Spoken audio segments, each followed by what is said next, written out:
मित्रों, जय महामहेश्वर। मित्रों, आज मैं आपको पितृदोष के कारण, उसके लक्षण और उसके निवारण का उपाय बताने जा रहा हूँ।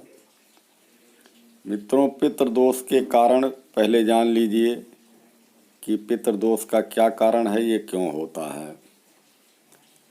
जिस घर में किसी की अकाल मृत्यु हुई हो, किसी ने सुसाइड किया हो, ऐसी स्थिति में वो आत्माएं घर के लोगों को परेशान करती हैं और इसलिए परेशान करती हैं कि उनके निमित्त कोई न कोई पूजा पाठ ऐसा करवा दिया जाए जिससे उन्हें उस यौन से मुक्ति मिल जाए। जिस घर में पूर्वजों के मृत्यु उपरांत उनके निमित्त ब्रह्मभोज ना किया जाता हो, वहाँ भी पितृदोष पैदा हो जाता है। जिस घर में किसी प्राणी की किसी व्यक्ति ने हत्या कर दिया हो, वहाँ भी पितृदोष पैदा हो जाता है। जिस घर में गाय हो लेकिन उसकी सेवा न की जाती हो ढंग से और वह सेवा न करने के कारण, भोजन समय से ना मिलने के कारण मर गई हो, जिस घर में पूर्वजों का श्राद्ध ना किया जाता हो, जिस घर के लोगों ने कोई उनका कुआं हो उसको पटवा दिया हो और कोई और कुआं न खुदवाया हो, या तालाब को पटवा दिया हो जहाँ से पशुओं का या अन्य लोगों की जलापूर्ति होती हो, जिस घर के लोग हरा पेड़ कटवा दिए हों, जैसे पीपल का पेड़ हुआ, बरगद का पेड़ हुआ, बेल का पेड़ हुआ, उसके बदले कोई पेड़ ना लगाया हो, जिस घर में पूर्वजों का पितृपक्ष में श्राद्ध ना होता हो, ऐसे बहुत से कारण होते हैं जिससे पितृदोष पैदा हो जाता है। अब पितृदोष के मित्रों लक्षण जान लीजिए कि घर में क्या लक्षण होता है तो पितृदोष होता है, उसके क्या लक्षण हैं। मित्रों, पितृदोष जहाँ पैदा हो जाता है वहाँ कई तरह की परेशानियाँ आने लगती हैं। जैसे कड़ी मेहनत करने के बाद भी उसका फल नहीं मिलता है। घर परिवार में कोई कार्य बनने वाला होता है परंतु बनते बनते अचानक कोई अवरोध आ जाता है जिससे कार्य नहीं बन पाता। घर, नौकरी, जायदाद होने के बाद भी शादी विवाह जैसे शुभ कार्य नहीं हो पाते। पुत्र पुत्री की अच्छी शिक्षा होने के बावजूद भी उनको रोजी रोजगार, नौकरी नहीं मिल पाता। पिता पुत्र, माँ बेटी या पूरे परिवार में आपस में वैचारिक मतभेद होना भी पितृदोष का लक्षण है। पितृदोष का एक लक्षण और है मित्रों कि पूरा परिवार एक साथ बैठ करके किसी समस्या के समाधान के लिए विचार विमर्श कर रहा हो। समस्या का समाधान तो नहीं मिल पाता लेकिन आपस में जरूर झगड़ा हो जाता है। घर का धन अनावश्यक कार्यों में बर्बाद होने लगता है। घर के मुखिया का बराबर बीमार रहना भी पितृदोष का लक्षण है।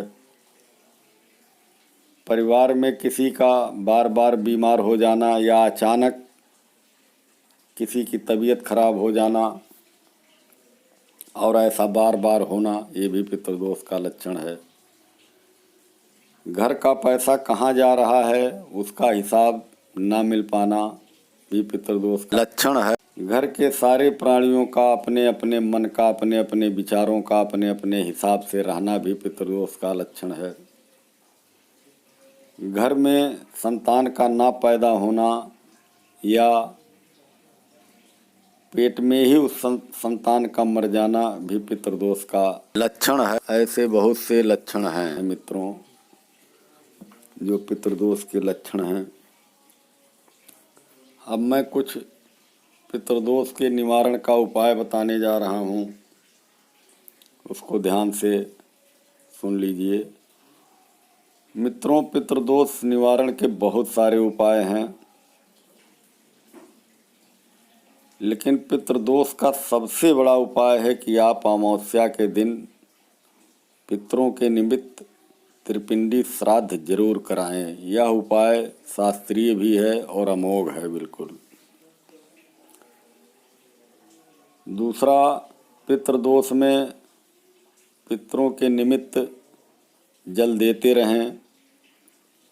तीसरा, पितृ पक्ष में जो शाम का भोजन, रात का भोजन जो बनता है, उसमें से साफ सुथरा भोजन किसी ने जूठा ना किया हो, उसके पहले ही एक पत्तल में थोड़ा थोड़ा सारी वस्तुएं निकाल करके और एक कुल्हड़ में जल ले करके घर के दक्षिण दिशा में रख दें और रखते समय हाथ जोड़कर प्रार्थना करें, हे मेरे पितरों, इस भोजन को आप लोग ग्रहण करें और परिवार पर अपनी कृपा बनाए रखें। पितरों के मरण की तिथि यदि याद हो, डेट नहीं, जो तारीख होती है, तिथि, जैसे कि प्रथमा, द्वितीया, प्रतिपदा, चतुर्थी, इस तरह का जो दिन अगर याद है तो उस दिन कम से कम 1 या 3 ब्राह्मण का भोजन कराएं और उनको अपने घर से दक्षिणा दे करके ही विदा करें। मित्रों, पूरे पितृ पक्ष में 1 लोटे में जल लेकर उसमें काला तिल, थोड़ा सा उड़द डालकर दक्षिण दिशा की तरफ मुँह करके जल चढ़ाएं और चढ़ाते समय कहते रहें, हे मेरे पितरों, मेरे द्वारा अर्पित जल से आप तृप्त हों और परिवार पर आशीर्वाद बनाए रखें। मित्रों, ये बहुत सारे उपाय हैं, इसमें से आप कोई भी उपाय करते रहें या जो भी आपको समझ में आए 1-2 उपाय और भी करते रहें।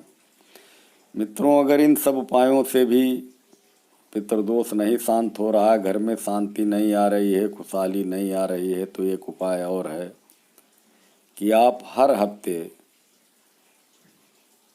पितृपक्ष में शनिवार और बृहस्पतिवार को कुष्ठ रोगियों को भोजन कराएं।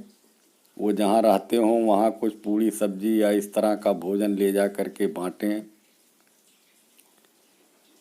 और अगर हो सके तो महीने में 1 बार अमावस्या आता है, अमावस्या के दिन भी यही काम करें कि पूड़ी सब्जी बनवा करके ले जा करके जहाँ कुष्ठ रोगी रहते हों, कुष्ठ आश्रम हो, वहाँ पर उन लोगों को खिलाएं और उनसे आशीर्वाद लें।